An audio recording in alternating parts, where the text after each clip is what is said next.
Thank you so much for joining me for this week's Astro Tarot. You know, as we approach the winter solstice here in a couple days, we are getting kind of a cool opportunity. And I don't think people recognize this so much because we're so busy grumbling about how little daylight there is. But when you think about it from a different scale, right? This morning, for instance, the sun rose at 7:23 a.m. and the sun is going to set around 4:49 p.m. So when we look at this little diagram here, the sun is in Sagittarius, and it is going to cover all of this space, or 180 degrees of space, in only about 9 hours because of the amount of time that we have of daylight today, specifically. Now, that means that when the sun is setting over here at 4:49 p.m., there's going to be a lot of celestial bodies up in the sky that we can see.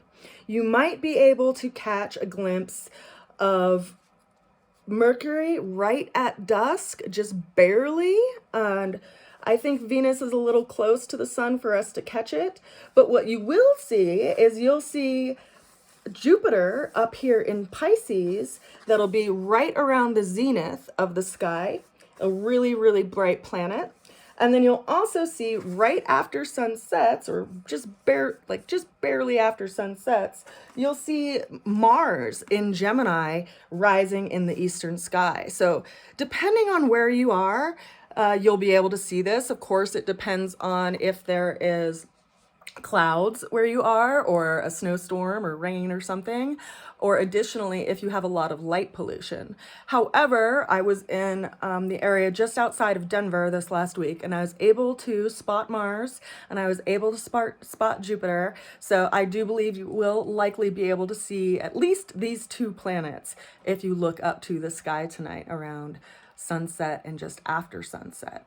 So one cool thing about this time that we're in right now by way of the year is that we have a lot more time to actually view the stars. Now, considering that the sun rose today at 7:23 a.m. and it is going to set at around 4:49 p.m., it's just over 9 hours that we're going to have daylight today in a 24-hour day, which is like something that a lot of us grumble about, right? Because the days seem so short.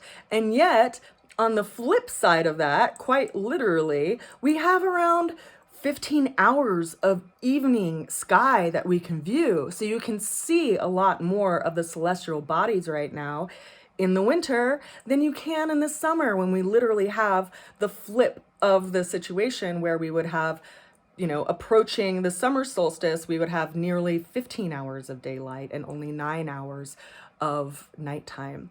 So it's kind of cool in that respect. And so I just want to encourage people to look up at the sky, because next year, for instance, Jupiter is going to be in a different placement right around sunset, and so will Mars. And so what we get to view by viewing the starscape day by day is seeing how these celestial bodies shift through time, and ultimately how they affect us and how they influence our natal chart and the energies that we are working with. Now, jumping into the cards today, we have a few major arcanas on the table. We have the opening energy of the Tower, which is governed by the energy of Mars, which is currently in retrograde up in Gemini, that planet that you can see right as the sun sets today. We have our challenge showing up today as the Four of Cups. The way that we're going to get through the challenge came in as the Strength card. And then the ultimate outcome showed up as the Knight of Pentacles, clarified by the Queen of Wands. So there's a lot of energy on this table today, pointing to some things that we are dealing with. Now, this opening card of the Tower is a pretty intimidating card because it speaks to some witnessing or realization that we can't avoid or deny. It's like being able to see everything clearly in a flash of light. Now, right now, Mars has been retrograde in the sign of Gemini. Now, you consider Gemini, and Gemini is governed by the planet of Mercury, which is how we describe things and talk about things and see things. And it's ultimately our elementary education, the foundation of how we learn. And it has Mars up in that energy. And granted, depending on where Gemini sits in your specific chart, it's going to be telling to the area of life that you are having this reevaluation process happening. For me, myself, I am a Virgo rising, and I have Gemini in my zenith position or in my midheaven position, which means that Mars right now is really affecting my life path and what I want to put my energy and effort toward in order to create a legacy for myself, as an example. Now, if your Gemini is in the first house, or if it's in the second house or the third house, all the way around through the 12th house, where this Mars energy is going to show up in your life is going to have an arena where it presents itself in, right? Like, for example, if it was in the second house, you're reevaluating how you earn your money and what you do with your resources and how you actually engage to earn those resources. Just as an example, if your Gemini in your natal chart is in your fourth house, there is a reevaluation around the home or possibly even motherhood or engaging with a family. So where this Mars energy is really kind of tugging on our attention in the way of where we want to engage.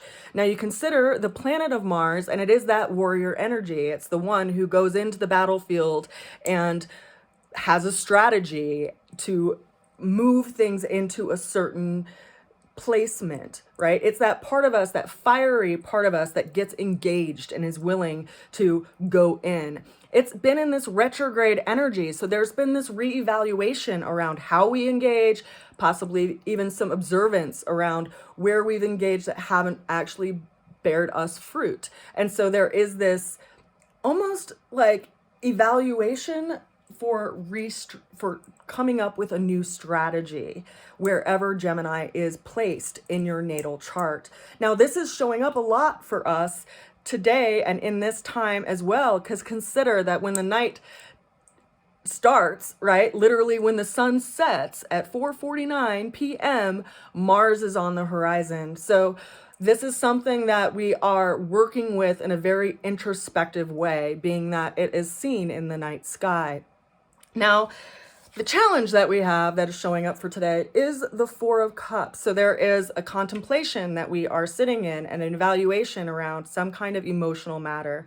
It's like seeing what we've done and put our energy into, and while, that could be okay, we're asking ourselves if we're settling or if we're actually going after that which we want. And so this is creating some friction in our lives. This is actually creating a challenge for us. And yet I want to remind everyone that challenges aren't bad, right? Like, some people actually purposely engage in a challenge so that they can hone their skills. Like, I play billiards, I play pool. It doesn't help my game to play someone who doesn't know how to play pool. I don't get to challenge myself, right? Just as an example.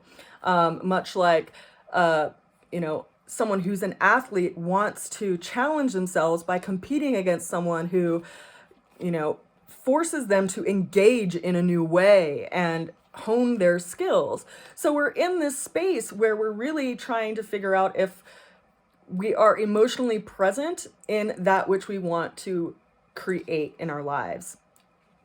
Now, the way that we're going to get through the challenge came in as the Strength card.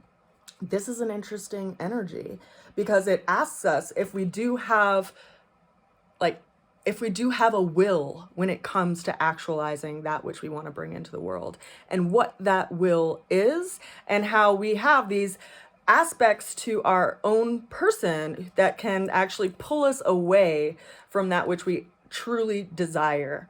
And so this is bringing up the question of your own strength.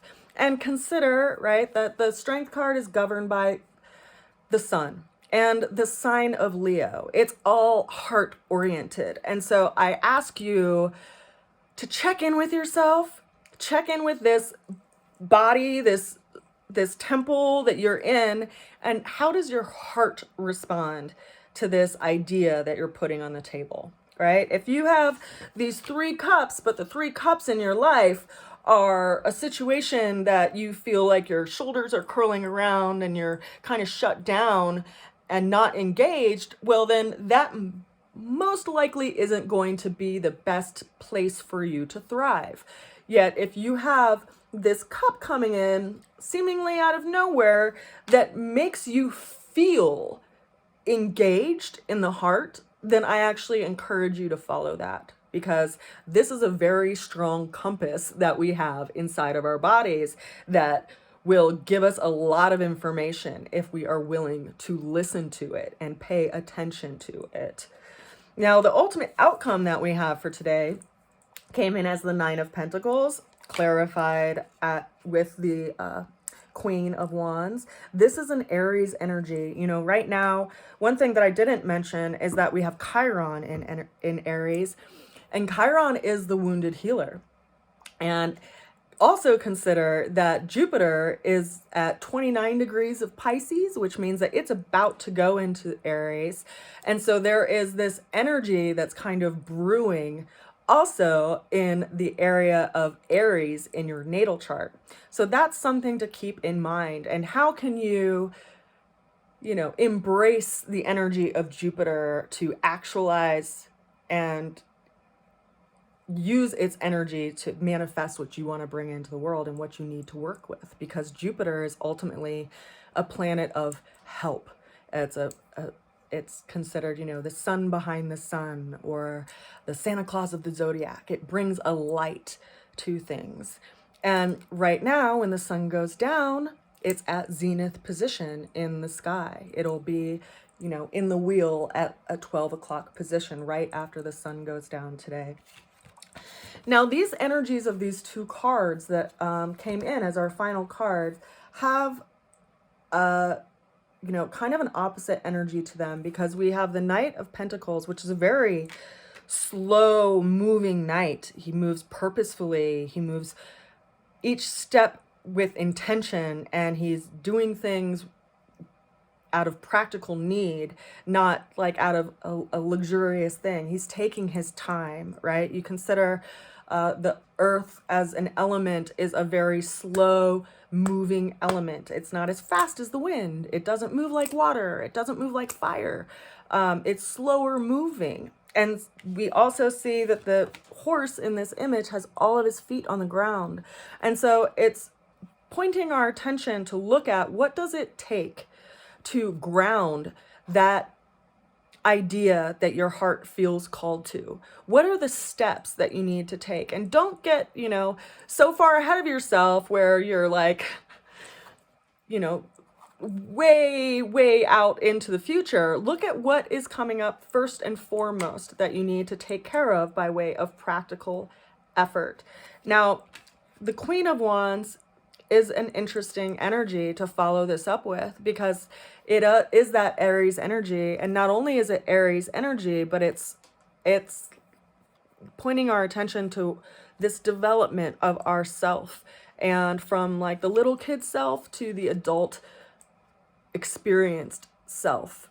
And it's like, if we think about the little kid, in the store who throws a fit if it doesn't get what it wants, now as the adult, we have to actually make practical efforts to move toward that which we want. And it is going to take engaging our own will, and also being sober to that which we've done in our lives that's not actually taking us toward it, but it's actually taking us away from it. So interesting cards on the table, considering, we're approaching the winter solstice, and we're also approaching the new moon. We do have today, we have Mercury in a trine relationship with Uranus, which means that in a lot of ways, I feel like we are starting to see through the veil of all of the change and disturbances that have happened through the last couple of years, and see the kernel of truth through it all. And I think once you see it, you can't unsee it. And that's what is calling us to task and reevaluate where we engage and where we put our energy and effort in this coming year. I think that 2023 is going to be a page turner for a lot of people. It'll be like a new chapter is beginning in your lives. And part of that is because of this eclipse period that we've been going through with Scorpio and Taurus, kind of forcing us to see what we need to let go of, while at the same time it points toward what we want to rebuild.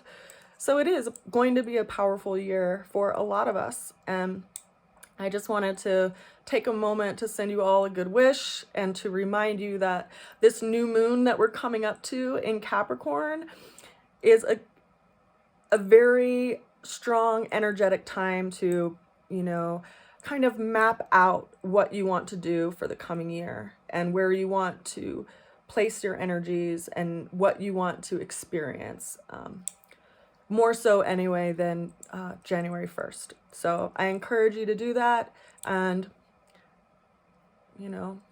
when the sun starts to return, that you cast those seeds into the wind.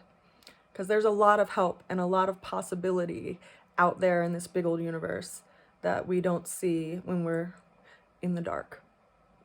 I send you all so much love and a good wish, and I will see you again soon. Bye for now.